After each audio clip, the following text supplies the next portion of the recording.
¿Alguna vez os habéis preguntado cómo eran los creyentes cuando la Iglesia empezó? Y comparando en cómo somos nosotros hoy en día, ¿habrá mucha diferencia? ¿Somos exactamente como eran ellos? ¿O estamos muy lejos? Vamos a ir al libro de los Hechos, al capítulo 2.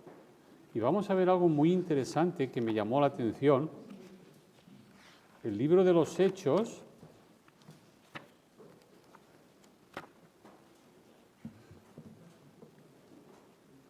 antes de leer, os voy a dar un poquito el trasfondo, no es muy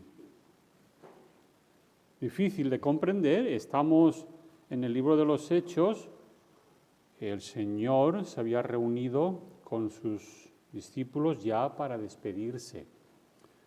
Y se habían reunido y le preguntaron en el versículo 6, Señor, ¿restaurarás el reino a Israel en este tiempo?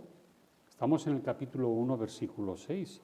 Y en el versículo 7 el Señor les dice, no os toca a vosotros saber los tiempos o las sazones que el Padre puso en su sola potestad, pero recibiréis poder cuando haya venido sobre vosotros el Espíritu Santo, y me seréis testigos en Jerusalén, en toda Judea, en Samaria y hasta lo último de la tierra. Y habiendo dicho estas cosas, viéndolo ellos, fue alzado y le recibió una nube que le ocultó de sus ojos. Y estando ellos con los ojos puestos en el cielo, entre tanto que él se iba, he aquí se pusieron junto a ellos dos varones con vestiduras blancas, los cuales también les dijeron, varones galileos, ¿por qué estáis mirando al cielo? Este mismo Jesús que ha sido tomado de vosotros al cielo, así vendrá como le habéis visto ir al cielo. Y con esa esperanza tan maravillosa se quedan. Ellos, el Señor se va al cielo, traspasa los cielos, como dice Hebreos, para llegar a sentarse a la diestra del Padre, en el trono, y ellos se quedan aquí. Y esas son las últimas palabras que reciben. ¿Sí? Y la Biblia nos dice a nosotros, parece ser que los números eran importantes para Lucas. Lucas es el que escribió el libro de Hechos y el Evangelio de Lucas. Parece que el registro que da es muy importante, porque fíjate que nos dice que se reunieron en un aposento para orar, después que se fue el Señor, ya no estaba con ellos, y eran como 120, ¿sí? Entonces, cuando llega el día de Pentecostés, ¿sí?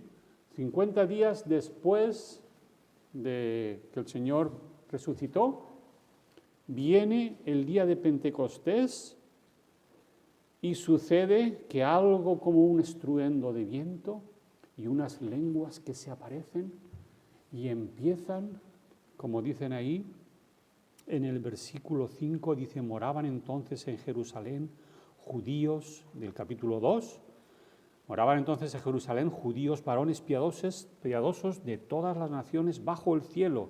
Y hecho este estruendo, se juntó la multitud y estaban confusos. ¿Por qué? ¿Por qué estaban confusos? Porque cada uno les oía hablar en su propia lengua. Y lo que estos estaban hablando, estos 120, ¿sí?, que profetizaban y daban la palabra de Dios, estaban hablando a todos los varones piadosos. No pierdas de vista la palabra piadoso, porque para ti, ¿qué es un piadoso? Eso que estás pensando. Una persona religiosa, una persona piadosa, una persona pía, una persona buena, ¿sí?, que religiosamente observa la ley de Dios y busca a Dios. Entonces, de entre todos estos varones piadosos, que venían de diferentes naciones, ahí nos dice, partos, medos, elamitas y los que habitamos en Mesopotamia, en Judea, en Capadocia, en el Ponto y en Asia, escuchaban las maravillas de Dios en su propia lengua. Resultado, versículo 40. Hechos 2, versículo 40, y aquí está el texto que queremos usar en esta tarde. Y con otras muchas palabras, este es Pedro que les predica después de esto que ha sucedido, porque empiezan a decir, estos están borrachos, porque mira lo que hacen hablando de esta manera. Y Pedro se levanta, ¿sí?, y empieza en el poder del Espíritu Santo a predicar la palabra de Dios. Y en el versículo 40 dice, y con otras muchas palabras testificaba y les exhortaba diciendo, sed salvos de esta perversa generación.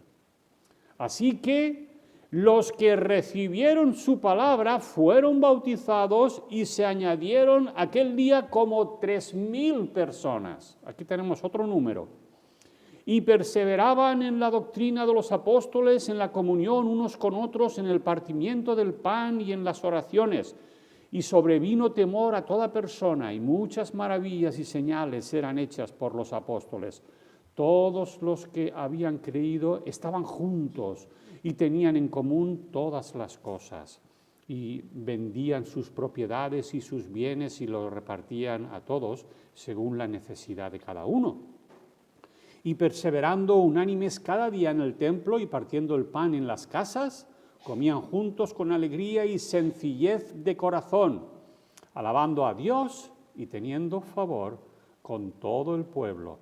Y el Señor añadía cada día a la iglesia los que habían de ser salvos. Repito, el Señor añadía a la iglesia. Muy interesante, los que habían de ser salvos. Vamos a orar. Señor, gracias por tu palabra tan preciosa. Dirige estos labios, Señor, de barro, para expresar esta maravilla, este tesoro que es tu palabra. Oramos en el nombre de Cristo. Amén.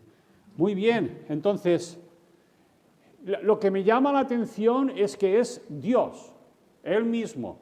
El Señor añadía cada día a la iglesia los que habían de ser salvos.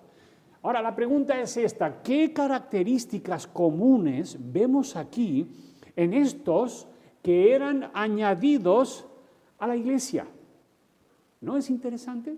Dios los añade a la iglesia y vemos características comunes que son preciosas, por lo menos para los que hemos sido salvados por su gracia. Fíjate que empezamos en el versículo 41 diciendo, así que los que recibieron su palabra, aquí tenemos la primera, estos que fueron añadidos a la iglesia recibieron su palabra, ¿sí? Y hablando de recibir la palabra, primera de Tesalonicenses 2:13, el apóstol Pablo les dice a ellos, por lo cual también nosotros, sin cesar, damos gracias a Dios de que cuando recibisteis la palabra de Dios que oísteis de nosotros, la recibisteis no como palabra de hombres, sino según es en verdad la palabra de Dios, la cual actúa en vosotros los creyentes. ¿Os dais cuenta lo que está diciendo Pablo? Está diciendo que vosotros cuando escuchasteis la palabra que nosotros llevábamos predicando, vosotros la recibisteis. Y la recibisteis no como palabra de hombres, sino como palabra de Dios. Y luego dice que la palabra de Dios actúa en vosotros, los creyentes. David nos dice en el Salmo 119, para que podamos ver un ejemplo maravilloso. La verdad es que la Biblia está repleta de cómo la palabra de Dios actúa en el creyente. Pero en el Salmo 119, versículos del 49 al 56, os leo rápidamente, Salmo 119, versículos 49 al 56, dice así: acuérdate de la palabra, está ahí el salmista hablando con Dios, acuérdate de la palabra dada a tu siervo, en la cual me has hecho esperar. Ella es mi consuelo en mi aflicción, porque tu dicho me ha vivificado. Ahí está la palabra actuando en el creyente. Los soberbios se burlaron mucho de mí, mas no me he apartado de tu ley. Me acordé, oh Jehová, de tus juicios antiguos y como resultado me consolé, actuando la palabra de Dios en el creyente. Horror se apoderó de mí a causa de los inicuos que dejan tu ley. Cánticos fueron para mí tus estatutos en la casa en donde fui extranjero. Me acordé en la noche de tu nombre, oh Jehová, y guardé tu ley. Estas bendiciones tuve porque guardé tus mandamientos. Tú puedes empezar en el último versículo de esta sección y ver cuáles son las bendiciones que tuvo David por guardar sus mandamientos.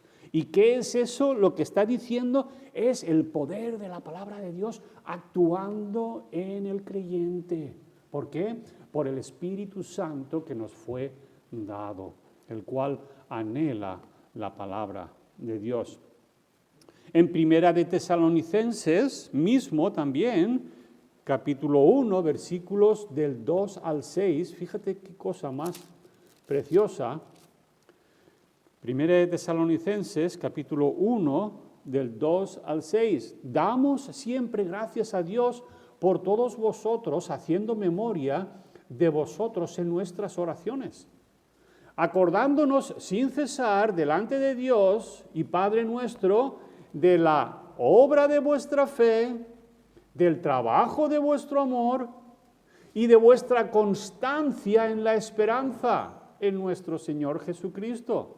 Porque conocemos, hermanos amados de Dios, vuestra elección, pues nuestro evangelio no llegó a vosotros en palabras solamente, sino también en poder, en el Espíritu Santo y en plena certidumbre, como bien sabéis cuáles fuimos entre vosotros por amor de vosotros. Y vosotros vinisteis a ser imitadores de nosotros y del Señor. Y mira lo que dice ahora, recibiendo la palabra en medio de gran tribulación, con gozo del Espíritu Santo.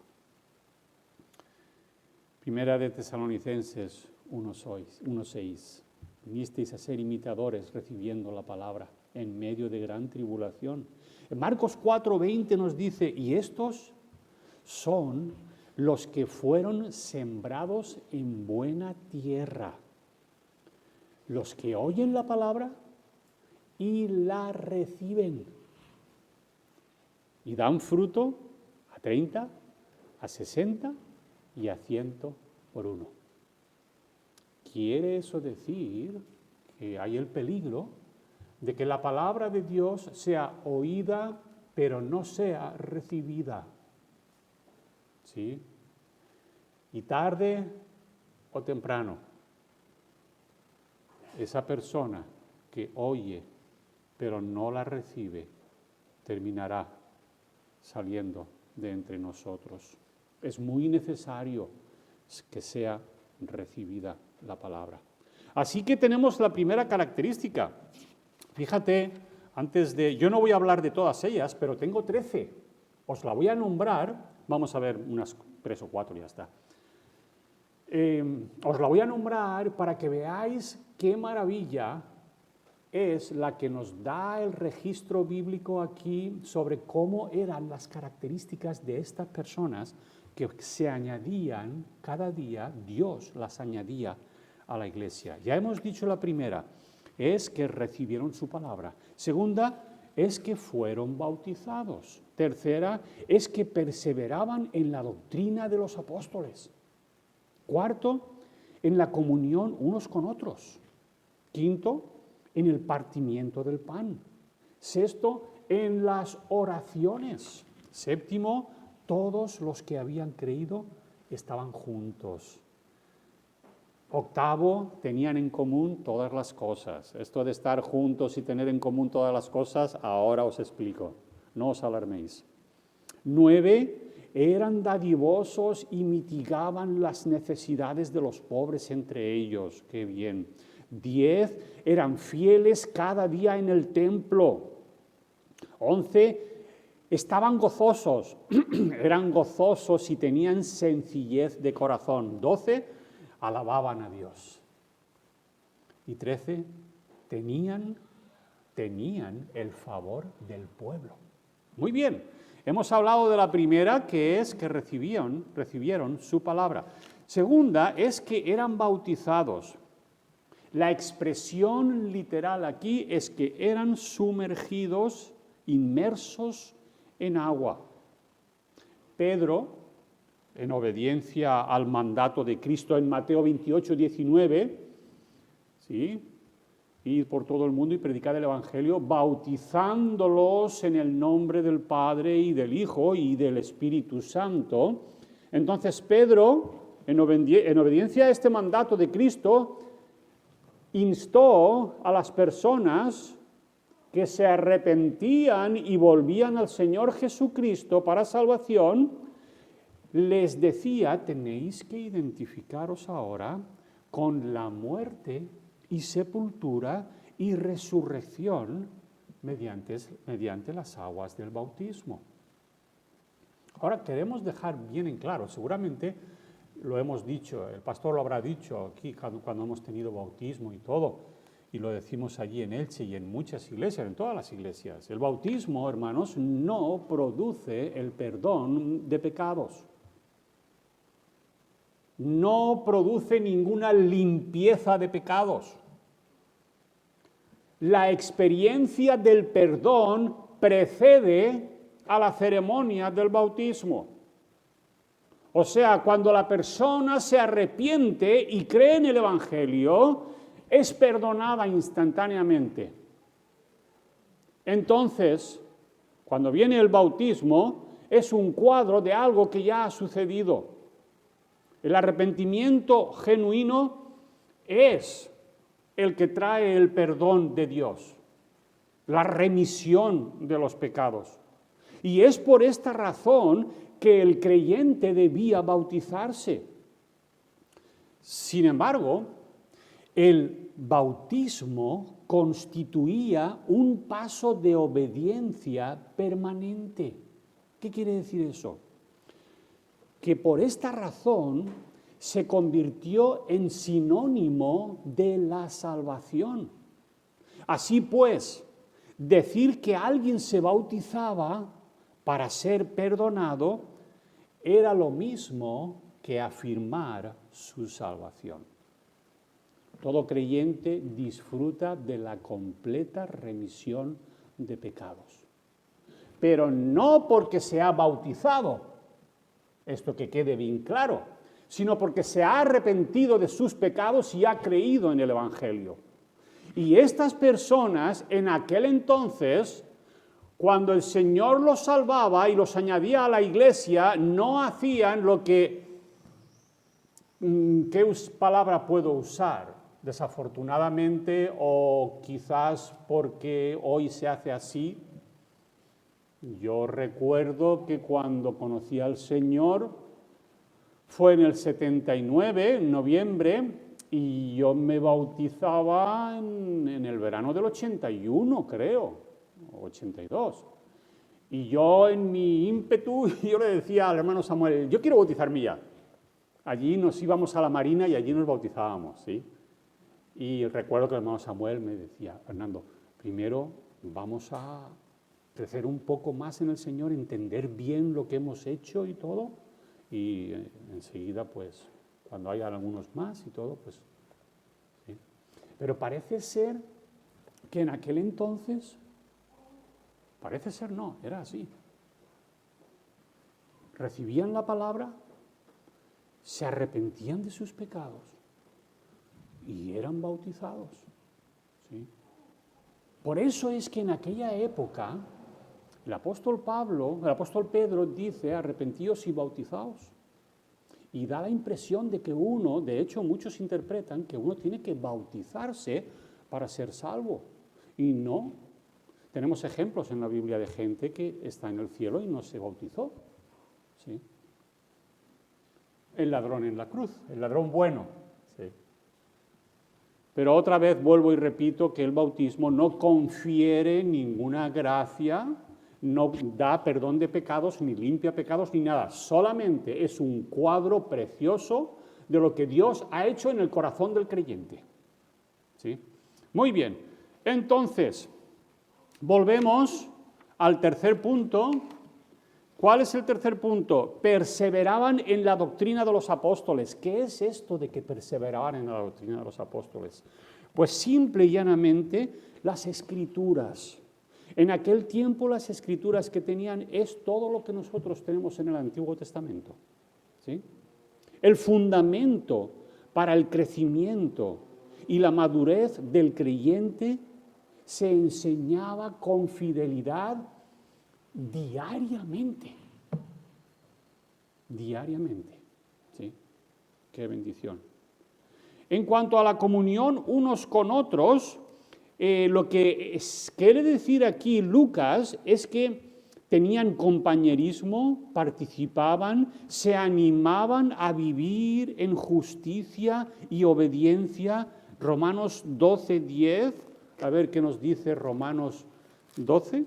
Sí, 12:10 nos dice: amaos los unos a los otros con amor fraternal, en cuanto a honra, prefiriéndoos los unos a los otros. Y luego tenemos Romanos 15:5, que nos dice: pero el Dios de la paciencia y de la consolación os dé entre vosotros un mismo sentir según Cristo Jesús, para que unánimes a una voz glorifiquéis al Dios y Padre de nuestro Señor Jesucristo. El partimiento del pan, hermanos, no es otra cosa que una referencia a la Santa Cena o la comunión, que es lo que a propósito vamos a tener ahora enseguida. ¿Sí? Que otra vez, en aquel entonces, se hacía todos los días. De hecho, hoy en día también hay algunas iglesias que lo hacen siempre que se reúnen. A nosotros aquí lo hacemos una vez al mes, ¿no? En Elche creo que cada 2 o 3 meses, y hay lugares pues que lo hacen todos los domingos, siempre que se reúnen. Y luego tenemos en las oraciones que son de cada creyente en particular o de la iglesia como cuerpo. Entonces quiero aclararos, para ir enseguida a hablar de estos varones piadosos, y ya terminaremos con esto. Quiero aclararos algo muy interesante, porque en cuanto al versículo 44, en Hechos, vamos otra vez ahí a Hechos. Hechos 2, porque tengo algunos amigos que los que habéis estado en la iglesia en Elche, si os digo, los conoceréis, que les encanta pensar, desgraciadamente no asisten a ninguna iglesia, pero les encanta pensar que los creyentes cuando se convierten tienen que estar siempre juntos y siempre compartiéndose yo no hago nada, ¿sabes? Me tiro todo el día sin hacer nada, soy un vago, pero tú me tienes a mí que ir manteniendo. Porque eso es lo que dice la Biblia. Yo me parece que no.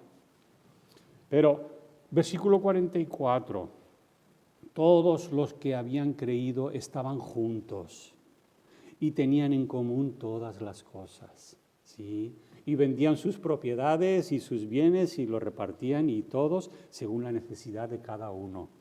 Así que es muy bueno ver lo que la Biblia, comentario de la Biblia de estudio de MacArthur, me gustó mucho el comentario que hace, quiero compartirlo con vosotros. Esta frase no sugiere que los cristianos de la iglesia primitiva habitaran en una vivienda colectiva o que juntaran los bienes para redistribuirlos de manera equitativa, no, sino que en vez de aferrarse a sus propias posesiones, estaban dispuestos a usarlas en cualquier momento para suplir las necesidades de los demás.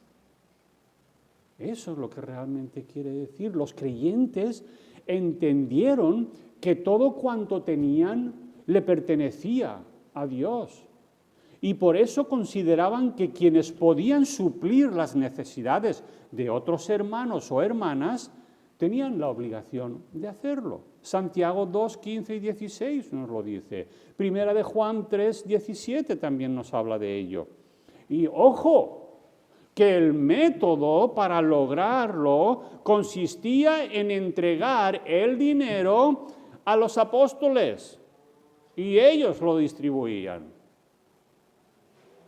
Sí, la palabra de Dios dice que lo ponían a los pies de los apóstoles y ellos lo distribuían según la necesidad.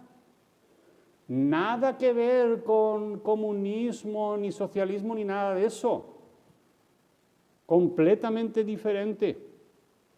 Y el Señor, hermanos, quiero que lo notemos, porque así es como empieza, el Señor añadía, de lo que os estoy hablando, el Señor añadía cada día, ¿sí?, a la iglesia los que habían de ser salvos. Y vuelvo a repetir, nótese que es el Señor que hace la obra. Añadía cada día a la iglesia los que habían de ser salvos. Debemos apreciar, hermanos, que estos que se convierten y eran añadidos a la iglesia, eran varones piadosos. ¿Sí? De hecho, nos dice en el versículo 5 del capítulo 2, moraban entonces en Jerusalén judíos varones piadosos de todas las naciones bajo el cielo. Nos hace pensar en Hechos capítulo 10, versículos 1 y 2, donde aparece un personaje muy peculiar que a mí me encanta, que se llama Cornelio. Este hombre era un centurión piadoso y temeroso de Dios con toda su casa, y que hacía muchas limosnas al pueblo y oraba a Dios siempre. Y a algunos de nosotros nos deja, muy lejos de lo que debería de ser nuestra vida cristiana, ¿verdad? ¡Qué ejemplo! Digno de admirar este Cornelio. ¿Por qué? Porque era piadoso, era temeroso de Dios, era un buen padre y guía de su casa, era dadivoso y oraba a Dios siempre. No cabe duda que era todo un ejemplo, pero no era salvo. No había sido añadido a la iglesia. No, todavía. Esto nos hace pensar en la necesidad de examinarnos a nosotros mismos. ¿Somos salvos? ¿Nos ha añadido el Señor a su iglesia? Ahora, yo sé, y está muy bien que tú en tu corazón quizás ahora mismo estés pensando, ¿cómo, hermano Fernando, que no era salvo? ¿Cómo? A lo mejor hay alguien así pensándolo, ¿verdad? Pues mira, si fuera salvo, no hubiese tenido el Espíritu Santo que llamar a un varón que se llama Pedro, que estaba en casa de otro Simón, para que viniese y le hablara a Cornelio y entonces recibiera el Espíritu Santo. Y Pablo nos dice en Romanos 8, 9 que si alguno no tiene el Espíritu Santo de Dios, no es de él. O sea que en ese momento el Espíritu Santo no moraba en Cornelio y todavía no había sido salvo, pero lo iba a hacer. ¿Sí? Varón piadoso ejemplar. Hermanos, ¿dónde estamos nosotros? ¿Hemos sido añadidos a la iglesia? No, me han faltado algunos versículos, por falta de tiempo, pero Hebreos 10, 24 y 25, considerándonos unos a otros y tanto más viendo que aquel día se acerca, no dejando de congregarnos como algunos tienen por costumbre. Ya aquí es donde viene y tanto más viendo que aquel día se acerca. El día cuando el Señor vendrá, el día cuando estaremos delante de su presencia. ¿Sí? Si yo he sido añadido a la iglesia por el Señor mismo, yo tengo que recibir su palabra, tengo que bautizarme si no me he bautizado, ¿sí? Tengo que perseverar en la doctrina de los apóstoles, ¿sí? Y todas las demás características que hemos visto. ¿Sí? Señor, use la palabra en nuestros corazones en esta tarde para animarnos a cada vez ser más como nuestro Señor Jesucristo. Vamos a orar. Padre eterno, gracias por tu palabra, gracias por todo lo que aprendemos en ella. Qué bendición tan grande, Señor, que eres tú el que escoge, Señor, a aquellos que después de haber recibido la palabra en el corazón, nos añades, Señor, a la iglesia, al cuerpo de Cristo. Gracias por ese amor tan grande que llevó a nuestro Salvador a dar su vida por nosotros y levantarse de entre los muertos, triunfante sobre la muerte. Y ahora, Señor, después de haber traspasado los cielos, está victorioso a la diestra del Padre, intercediendo por nosotros. Gracias, Señor, por ese amor tan grande. Oramos en el nombre de Cristo. Amén.